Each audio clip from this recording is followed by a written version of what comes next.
Hello everyone. So I welcome you all to this last video of chapter offer and acceptance, जहां पे हम questions deal करने वाले हैं ऑफर एंड एक्सेप्टेंस के। सर हमारा फर्स्ट चैप्टर का भी क्वेश्चन डिस्कस करना बाकी है। यस, नेक्स्ट वीडियो में हम वो भी डील करेंगे, बट अब इस वीडियो में will be dealing with questions of offer and acceptance. Is it clear? ये वीडियो शुरू होने के पहले मैं अज्यूम कर रहा हूं, नंबर 1, ठीक है, आपने असाइनमेंट सॉल्व कर लिए होगे।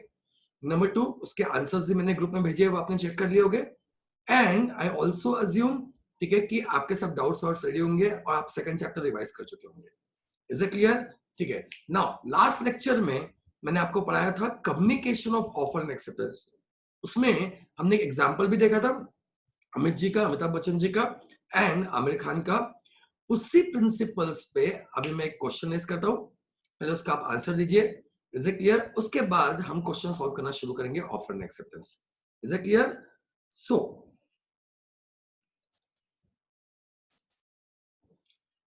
अपने इस एग्जाम्पल में क्लास, एक था राजा, राजा रूपचंद, और एक थी रानी।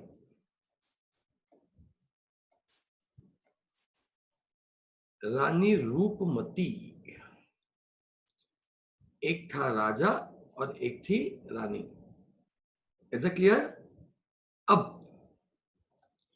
राजा रानी की एक पार्टी थी।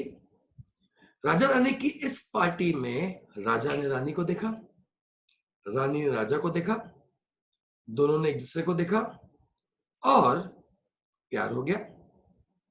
राजा को रानी से प्यार हो गया, पहली नजर में पहला प्यार हो गया। तो राजा रानी से प्यार हो गया। पूरे पार्टी भर क्लास राजा रानी को ही देख रहा था छुप छुप के।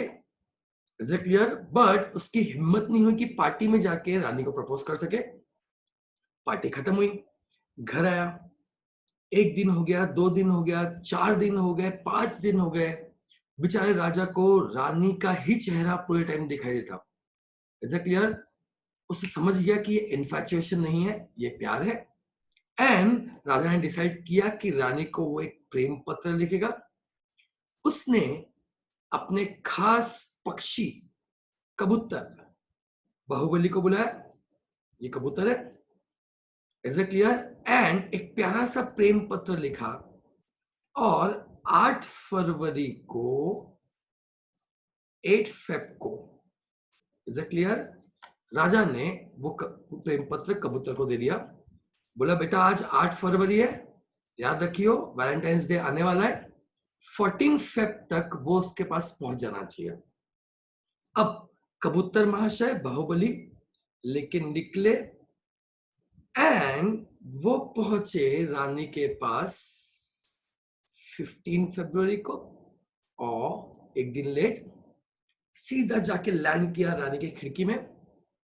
ठीक है, रानी खिड़की पे गई, प्रेम पत्र पढ़ा, मुस्कुराई, और 2 दिन सोचने के बाद 17 फरवरी को फिर से कबूतर को अपना एक्सेप्टेंस लेटर, अपने प्रेम पत्र का एक्सेप्टेंस लेटर पोस्ट किया, दिया, और फिर से कबूतर लेके निकला और इस बार राजा के पास पहुंचा 20 फरवरी को।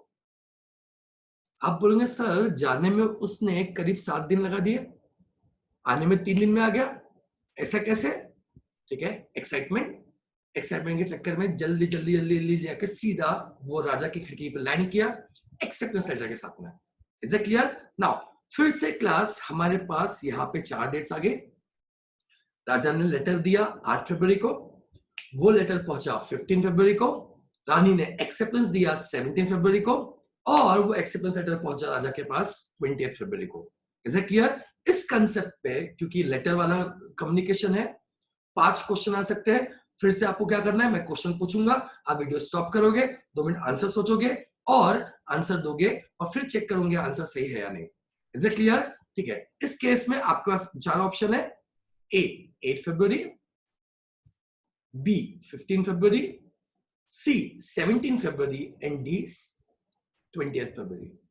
Is it clear? ठीक है, शुरू करते हैं। सो फर्स्ट क्वेश्चन, ऑफर का कम्युनिकेशन कब कंप्लीट हुआ? मैं फिर से बोल रहा हूं, मैं इस वीडियो में आपको एक्सप्लेनेशन दूंगा, मैं सीधा आंसर बताऊंगा।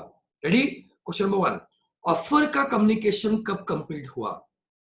पॉज करो, आंसर सोचा, answer ready? Answer is 15 February, when offer का कम्युनिकेशन नॉलेज में आया। किसके? रानी के। Question number 2, communication of acceptance कब कंप्लीट हुआ? सर किसके अगेंस्ट में? Against offeror. सोच लिया? देखो, ऑफरर के लिए यानी राजा के लिए एक्सेप्टेंस से कम्युनिकेशन कब कंप्लीट हुआ? Answer is C, 17 Feb. क्यों? तब रानी ने एक्सेप्टेंस लेटर पोस्ट कर दिया, उसके पावर से निकल गया, तो ऑब्वियस सी बात है, ठीक है, अब वो रिवोक नहीं कर सकता अपने ऑफर को। Is it clear? So answer will be C, 17 Feb. Question number 3, acceptance का कम्युनिकेशन कब कंप्लीट होगा अगेंस्ट एक्सेप्टर? एक्सेप्टर कौन है सर? रानी है। रानी ने एक्सेप्टेंस दिया था, उसके लिए कम्युनिकेशन ऑफ एक्सेप्टेंस कंप्लीट होगा कब? Answer is D, 20th Feb, जब acceptance letter comes to knowledge of offerer. I hope it is clear. Question number 4, sir यहां पे कॉन्ट्रैक्ट कब बना?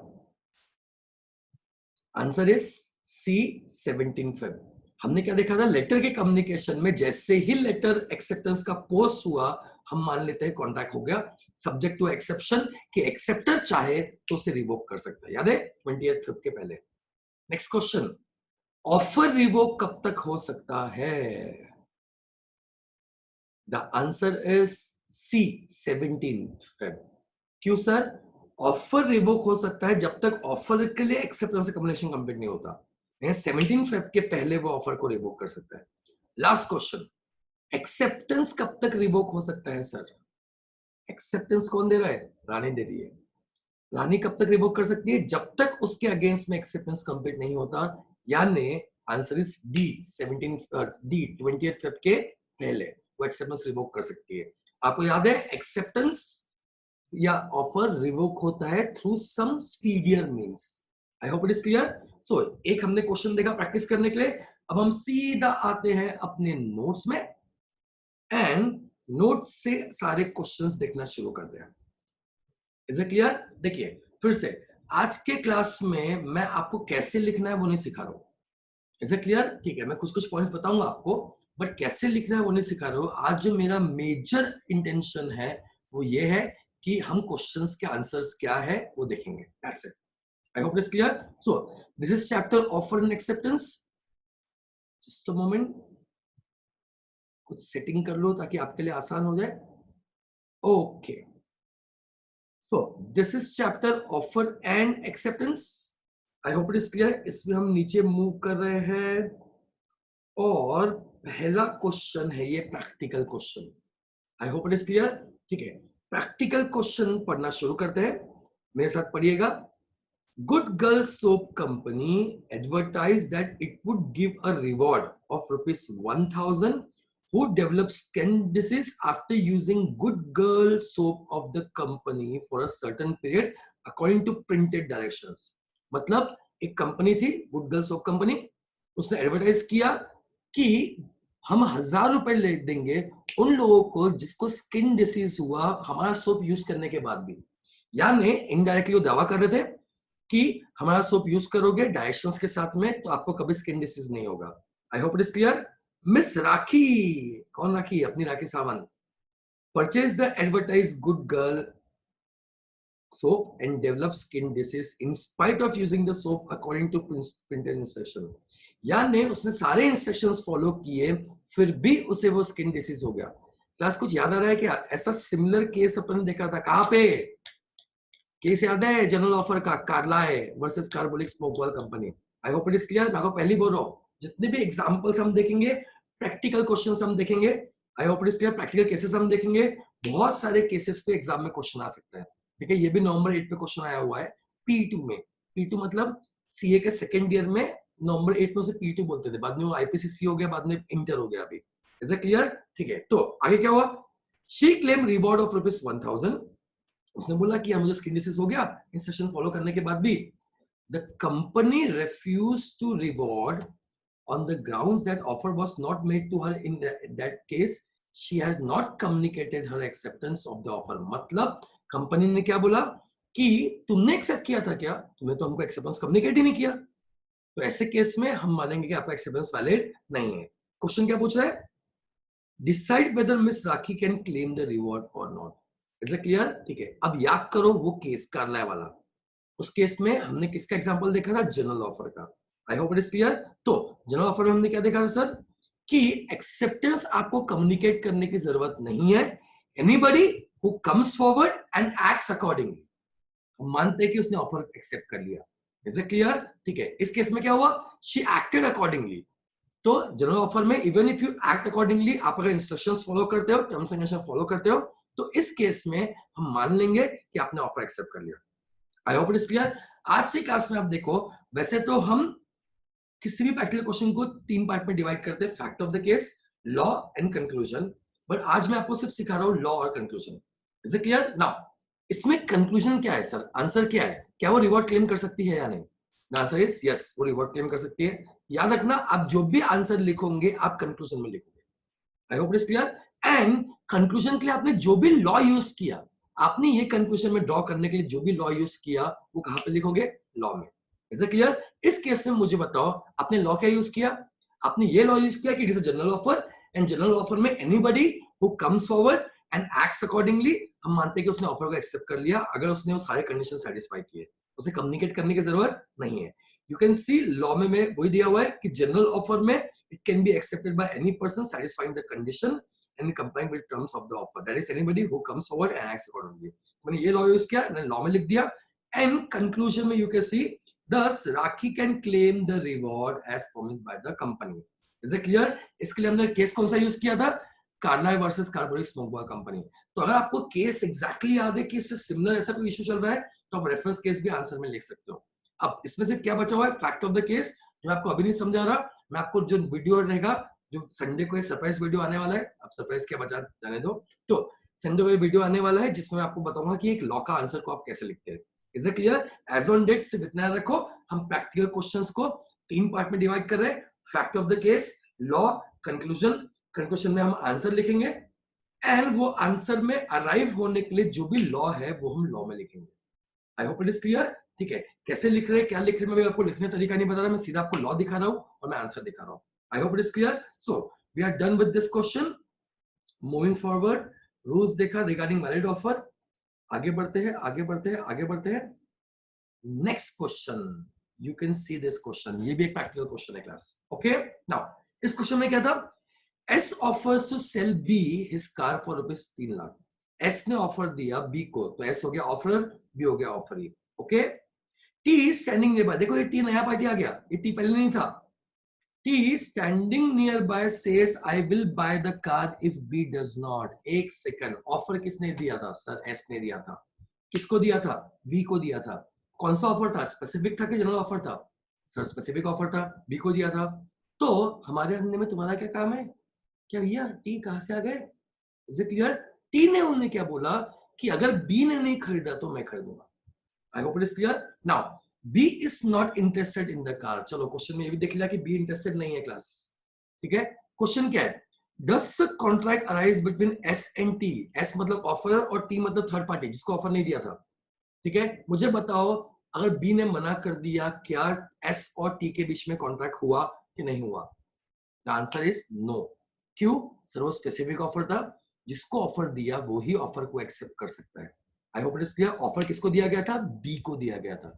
Is it clear? टी को ऑफर दिया था क्या, नहीं, तो वो एक्सेप्ट नहीं कर सकता। देखो आंसर में क्या लिखा है, no contract exist between S and T since S made specific offer to B and T can not accept it. I hope it is clear.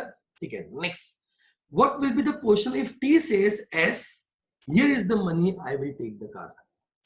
अब जब वो बी को बोला था तो एस ने टी को बोला, ठीक है, क्या टी ने एस को बोला कि ये लो पैसे, मुझे कार खरीदना है। आई hope it is clear. Now पहले वाला ऑफर एस ने बी को दिया था, अगर टी अलग से ऑफर दे रहा है एस को, मतलब here T is making the offer. I hope it is clear. ठीक है, अब ये आंसर लाने के लिए पहले वाला हमने लॉ का यूज किया सर, हमने लॉ यूज किया स्पेसिफिक ऑफर जिसको दिया वो ही एक्सेप्ट कर सकता है। देखो लॉ में लिख दिया मैंने, a specific offer is an offer made to specific person or group of person, only they can accept it to make a valid contract. I hope it is clear. तो कोई भी आंसर के लिए आपने जो लॉ यूज किया वो आप लॉ में लिखोगे, दो लॉ यूज किए तो दो लॉ लिखोगे, तीन लॉ यूज किए तीन लॉ लिखोगे लॉ के अंदर। Is it clear? एंड जितने भी आंसर्स है वो आप कंक्लूजन में लिखोगे। I hope you are getting me. चलो क्लास आगे बढ़ते हैं। नेक्स्ट, अभी ये जो क्वेश्चन है, ठीक है, ये एक स्पेशल क्वेश्चन है। Is it clear? इसको भी हम अलग से डील करेंगे नेक्स्ट लेक्चर में, क्योंकि एक कंसेप्ट है जो मैंने आपको बताया नहीं, एक एडिशनल कंसेप्ट है, उस पर भी एग्जाम में क्वेश्चन आ सकते हैं। ठीक है, ये मैं आपको बताऊंगा नेक्स्ट लेक्चर में। आई होप इट इज क्लियर। चलो क्लास आगे बढ़ते हैं। नेक्स्ट, ये देखो मस्त क्वेश्चन है, एग्जाम में ऐसे क्वेश्चन एग्जाम में आते हैं। ऑलराइट, क्या हुआ? Ajit sees a book displayed in a shelf of a book shop. Book shop के शेल्फ में बुक डिस्प्ले पे रखा हुआ था। याद करो, ऐसा सिमिलर केस हमने कहा देखा था? बिग बाजार का देखा था, डिपार्टमेंटल स्टोर में सामान रखा हुआ है। मुझे बताओ क्या था वो? So it was invitation to offer. I hope it is clear.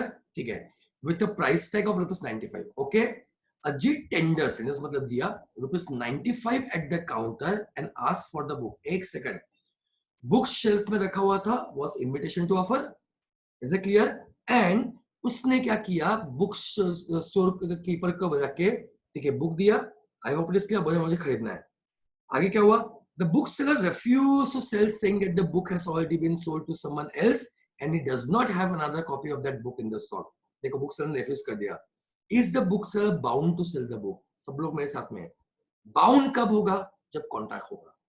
Sir इस केस में कॉन्ट्रैक्ट हुआ था क्या? पूरी कहानी समझते हैं। नंबर वन, बुक शेल्फ में बुक पड़ी हुई थी, इन्विटेशन टू ऑफर।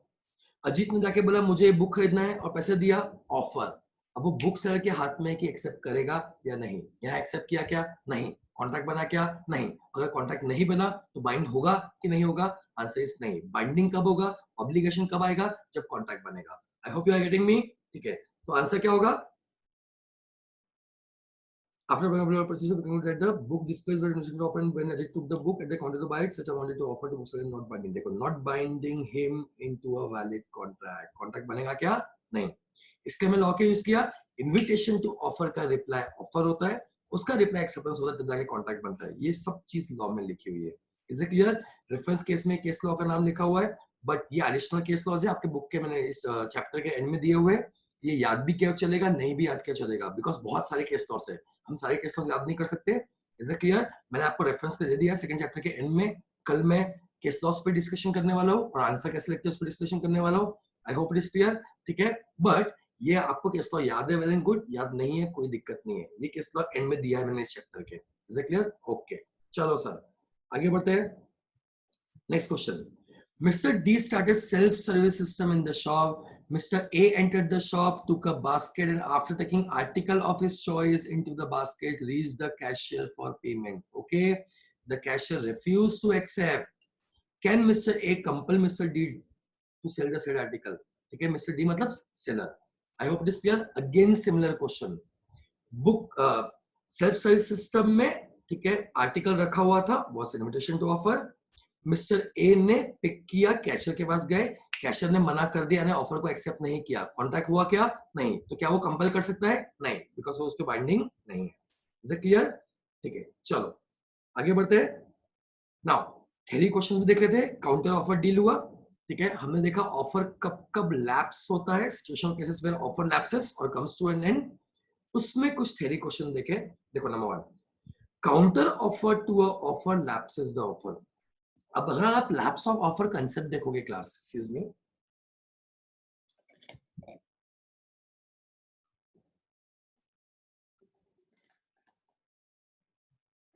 नाउ अगर आप class lapse of offer concept देखोगे, इज इट क्लियर? इस कंसेप्ट में, ठीक है, काउंटर ऑफर एक तरीका था जिससे ऑफर लैप्स होता है। इसने बोल दिया counter offer to offer lapses the offer. एक बात समझो, अगर ये क्वेश्चन सिर्फ 2 मार्क के लिए आया तो काउंटर ऑफर क्या है, उससे ऑफर लैप्स कैसे होता है वो आप लिख लोगे।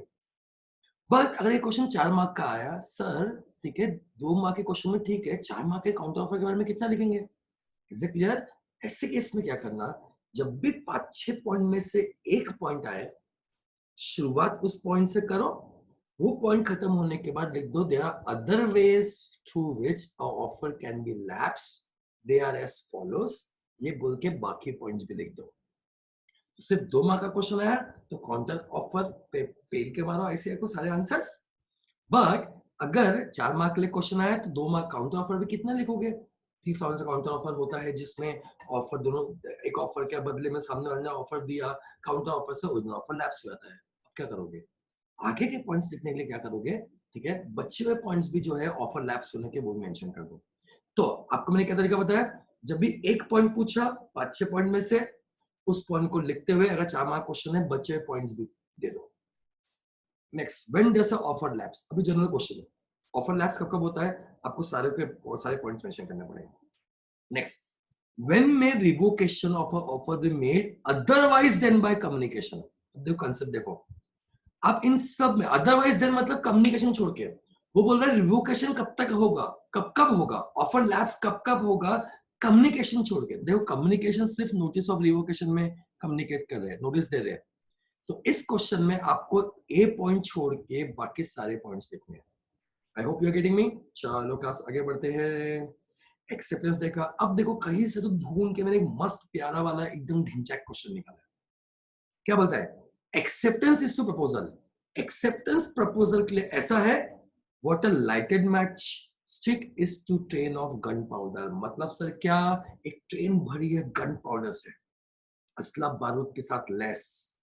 ठीक है, वो बोलता है जैसे एक लाइटेड मैच स्टिक उस ट्रेन के लिए है, वैसे ही प्रपोजल के लिए यानी ऑफर के लिए एक्सेप्टेंस है। तो बोलने का मतलब क्या है? अगर ट्रेन भरी है गन पाउडर से, आपने जली हुई माचिस के लिए लगा दिया, आई होप इट इज क्लियर, तो वेट नहीं करेगा, 2 and 1 2 3 डिशक्याओ बूम, फूट जाएगा। डिशक्याओ गलत बोल दिया मैंने, सॉरी, फूट जाएगा। आई होप इट इज क्लियर। ठीक है, वेट नहीं करने वाला। वैसे ही पॉइंट समझो, ये क्या बोलने की कोशिश कर रहा है, एक बार ऑफर पे एक्सेप्टेंस आ गया, जय माता दी, इज इट क्लियर, कॉन्ट्रैक्ट बन गया, अब आप ऑफर रिवोक नहीं कर सकते। तो बेसिकली ये क्वेश्चन में वो बोल रहा है कि जब तक एक्सेप्टेंस नहीं आता, आपको जितने बार रिवोकेशन करना है रिवोकेशन कर लो। Is it clear?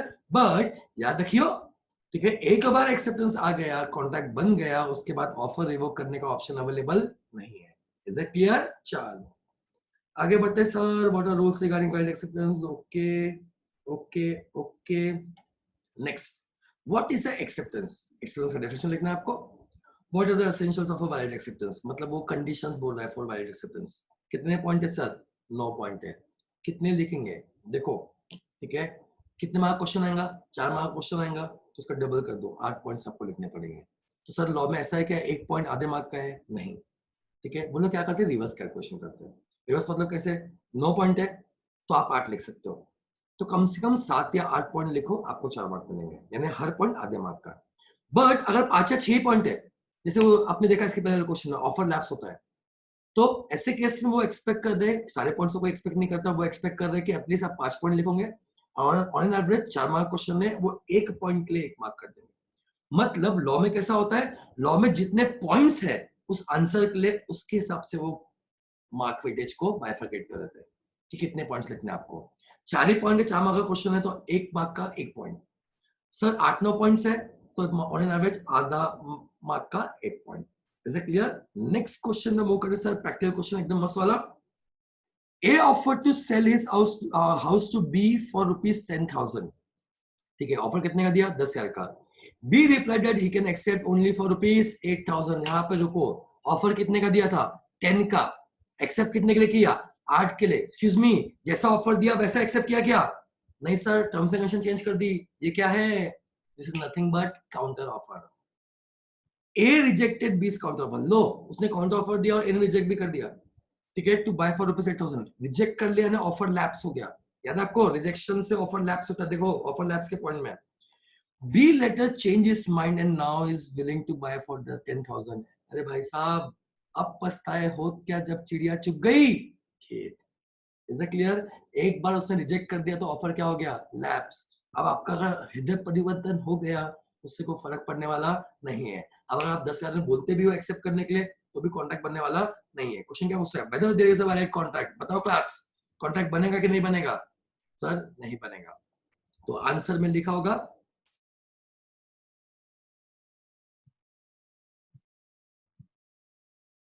ठीक है, तो ऐसे में लिखा हुआ है कि भाई कॉलेज एक्सेप्टेंस था, ठीक है, बनने वाला नहीं है। ओके, एंड उसके लिए क्या है, काउंटर ऑफर से ओरिजिनल ऑफर लैप्स हो जाता है, एंड एक बार आपने रिजेक्ट कर दिया तो ऑफर रिन्यू होने तक आप ऑफर को एक्सेप्ट नहीं कर सकते। ओके, चलो next question. A sends a offer to B to sell his second hand car for ₹40,000। चलो, ए ने ऑफर दिया बी को कि मेरी सेकंड हैंड कार 40,000 में ले ले, इतने कम में बिक रही है, जरूर मारुति की कोई कार होगी, ठीक है, मारुति 800 ही बिकती है इतने में, विद द कंडीशन, देखो कंडीशन लगा दिया, that B does not reply within a week, he shall treat the offer as accepted।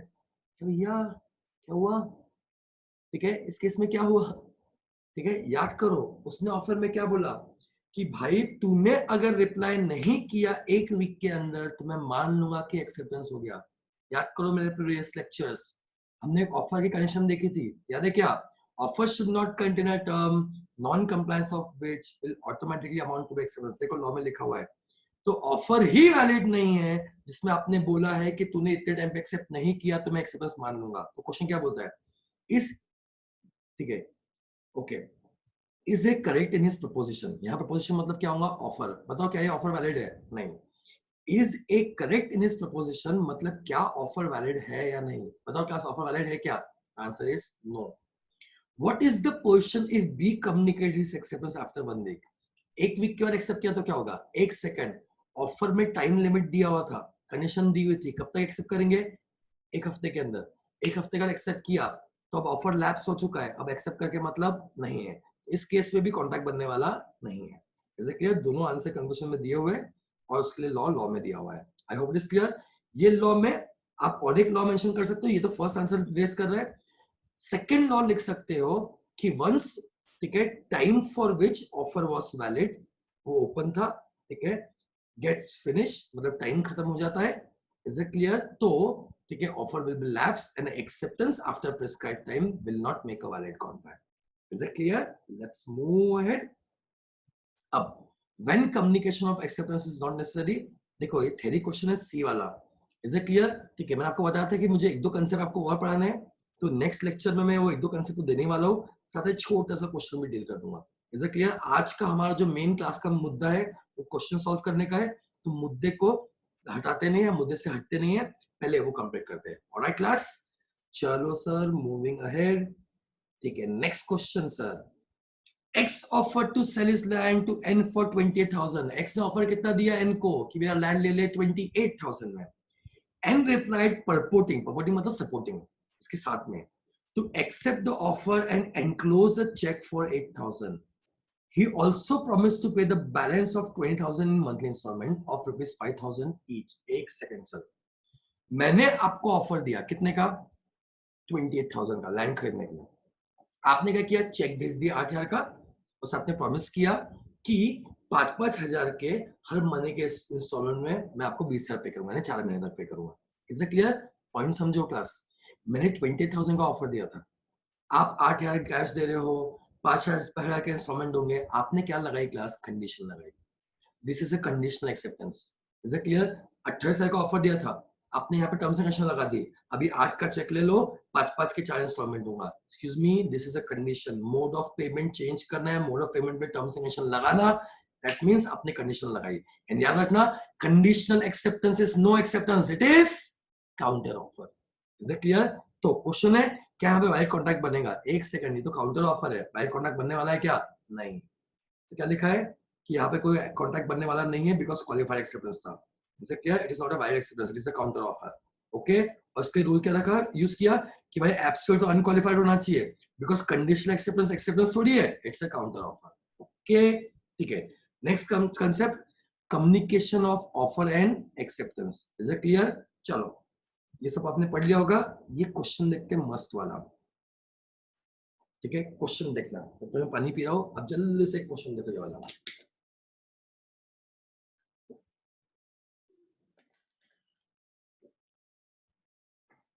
हाँ जी सर, क्या बोलता है, P applied for principalship of college okay, and the governing body जो college को govern कर रही है पास द रेजोल्यूशन अपॉइंटिंग हिम। तो मीटिंग चल रही थी, मीटिंग में रेजोल्यूशन पास हुआ कि पी को अपॉइंट कर देंगे, डन।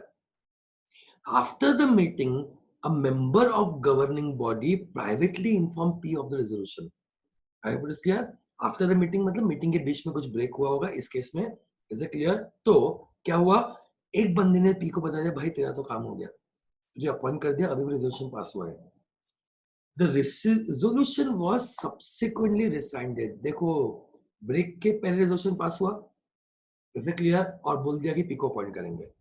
ब्रेक में एक बंदे ने जाके खुसर फुसर कर दिया पी के कान में कि भाई तुझे अपॉइंट कर दिया, तेरे तो निकल पड़ी, इज इट क्लियर? ठीक है, उसके बाद में फिर से मीटिंग कंटिन्यू हुई और जो पुराना रेजोल्यूशन पास किया था उसे रिसाइन कर दिया मतलब कैंसिल कर दिया, कॉल ऑफ कर दिया। P claims the damages, will he succeed? मतलब बोलने का मतलब क्या है कि P को मालूम पड़ा कि रिजोल्यूशन पास हुआ था, अब वो मना कर रहा है गवर्निंग बॉडी, तो P ने क्लेम किया कि भाई तूने पहले रेजोल्यूशन पास किया था, उसने मुझे अपॉइंट किया था, इज इट क्लियर? तो मुझे दो वो post, otherwise he is claiming for damages. मुझे बताओ क्या वो डैमेजेस क्लेम कर सकता है? The answer is no. क्यों? इस केस में वो क्या बोलता है कि एक्सेप्टेंस कम्युनिकेट कौन करेगा? ठीक है, जिनको ऑफर दिया हुआ है। इस केस में अगर पी ने ऑफर दिया है प्रिंसिपलशिप के लिए गवर्निंग बॉडी को, तो आइडियली ये थोड़ा सा अलग सा क्वेश्चन है, मुझे कहीं तो मिला तो मैंने ये लेके आ गया कि आपको ऐसे क्वेश्चन भी डील होने चाहिए। इस केस में सही कम्युनिकेशन एक्सेप्टेंस कौन करता? गवर्निंग बॉडी करती। they had this right, they had this power to communicate the decision to P। अगर P को कम्युनिकेट करते कॉन्ट्रैक्ट हो जाता, फिर मना करते तो P डैमेज क्लेम कर सकता, कोर्ट में केस कर सकता। I hope it is clear. वो तो किसी एक गवर्निंग बॉडी के मेंबर ने उसको प्राइवेटली बताया, क्या ये ऑफिशियल कम्युनिकेशन था? नहीं। क्या बोलता है? No, as a private communication is not a communication by the governing body. ठीक है, एक बंदे ने कम्युनिकेट किया तो क्या वो प्राइवेट कम्युनिकेशन है? यस। तो ऐसे केस में नहीं चलेगा। अगर गवर्निंग बॉडी का ऑथराइज्ड पर्सन उसे आगे कम्युनिकेट करता है या governing body as a whole communicate करती है एक्सेप्टेंस, तब जाके कॉन्ट्रैक्ट बनेगा। I hope it is clear. Sir यहाँ पे लॉ में क्या लिखेंगे? यहाँ पे लॉ में लिखेंगे, ठीक है, कि जो पर्सन ऑथोराइज है कम्युनिकेट करने के लिए उसी का कम्युनिकेशन वैलिड होगा, जो पर्सन ऑथोराइज नहीं है वो कम्युनिकेट नहीं कर सकता। I hope you are getting me. ठीक है, चलो आगे बढ़ते हैं। अब कुछ क्वेश्चन दिए हुए, what is the offer? Offer क्या है, डेफिनेशन लिखना पड़ेगा। When is the communication of offer complete? Communication of offer complete कब होगा? Number one, physically right comes knowledge of offer ही, लेटर में भी सेम रूल है, तो आपको ये लिखना है। Is it clear? Normally 2 mark के लिए क्वेश्चन आएगा। सर 4 मार्क के लिए आया तो 4 मार्क के लिए आया तो भाई communication of offer, communication of acceptance, उससे सारे आंसर पॉइंट्स लिख देना, क्योंकि उससे आप कुछ लिख नहीं सकते उसमें। आई hope it is clear. Next, the communication of proposal, proposal मतलब offer, is complete when it comes to knowledge of the person to whom it is made। elucidate, elucidate मतलब elaborate, मतलब अगेन आपको ऑफर का communication complete कब होता है वो लिखना है। 2 मार्क के लिए सिर्फ उतना लिखो, 4 मार्क के लिए है तो सब सारे कम्युनिकेशन ऑफ ऑफर एक्सेप्टेंस सब लिख लो। Next, when is communication of acceptance complete? ठीक है, mention both physical and electronically. Electronic मतलब लेटर के through, electronically wrong word use किया, यहाँ पे लेटर होना चाहिए था। Next, when is the communication of offer acceptance and their revocation complete? सारे पॉइंट्स आपको लिखने पड़ेंगे, फिजिकली भी और लेटर में भी। Is it clear? चलो आखिरी 2 क्वेश्चन बचे, थोड़ा सा पेशेंस रखो, हिम्मत से 2 क्वेश्चन सॉल्व करते हैं। Okay done.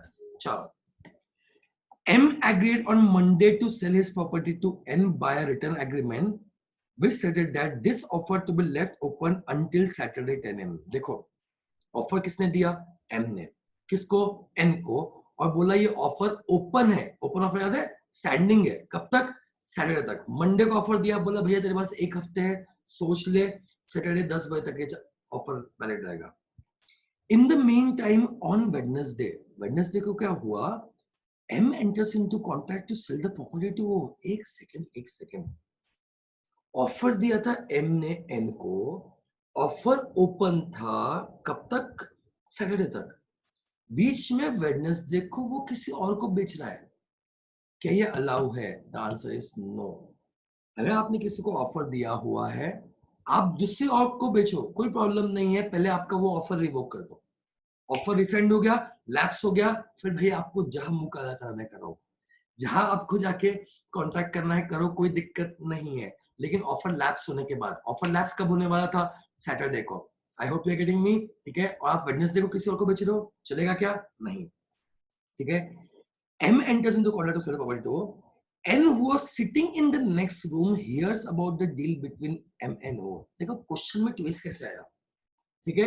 वेडनेसडे को उसने किसी और के साथ में डील कर दिया।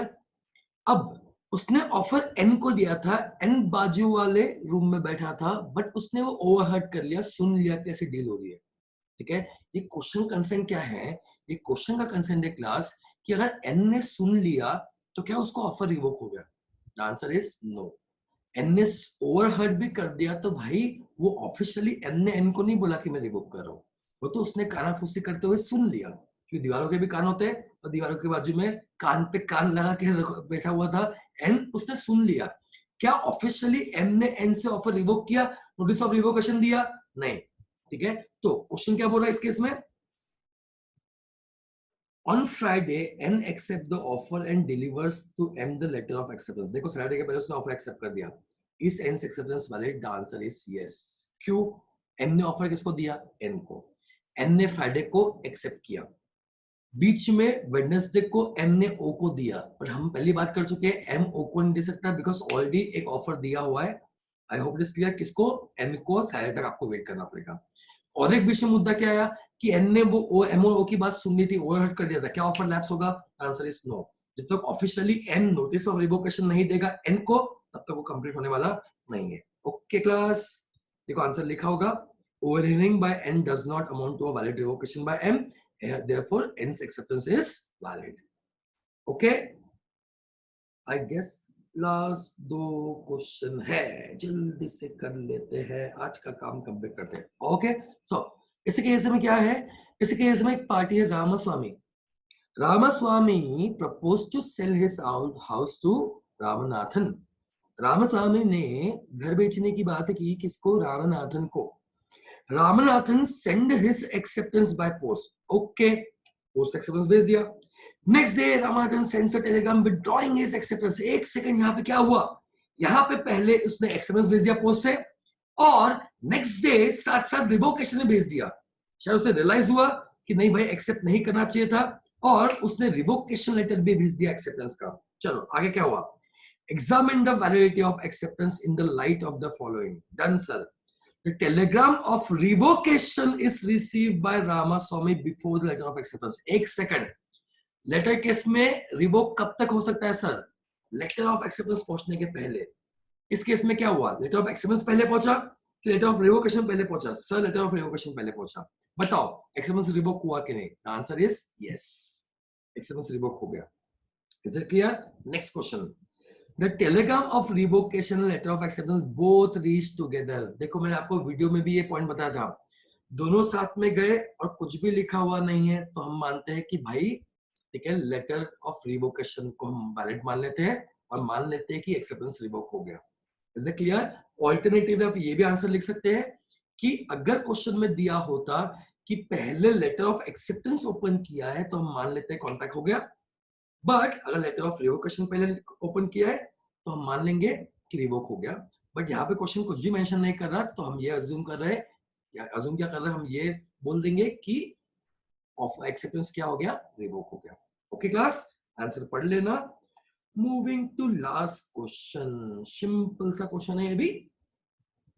X offered to sell his house to Y for rupees 50,000. Okay, Y accepted the offer by email.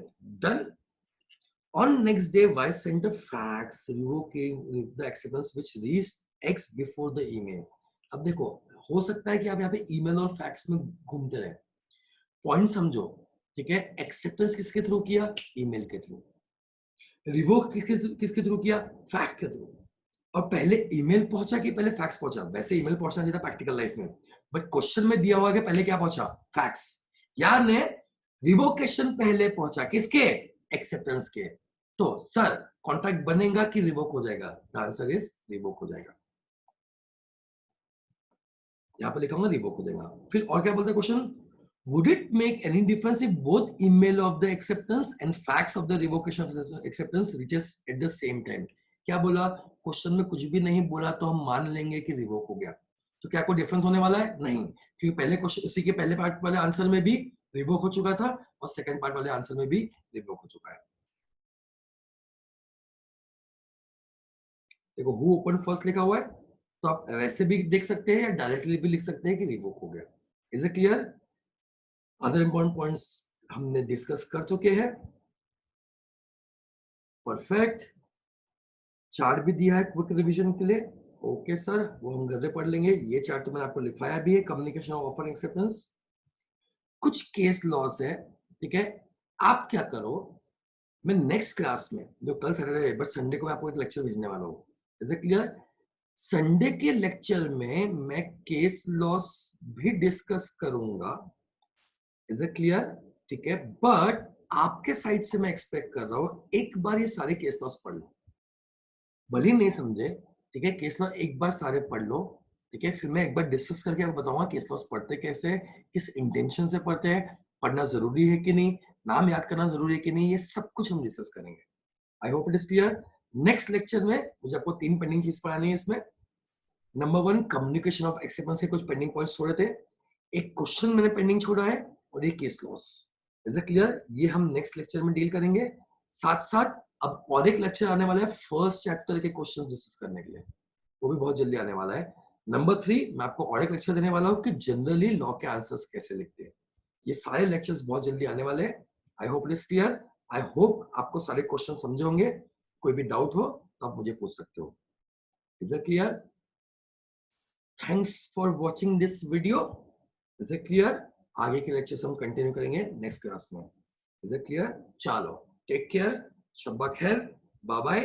रात के यहाँ पे 1 बज चुके हैं, so good night all, see you in next class virtually. Bye bye.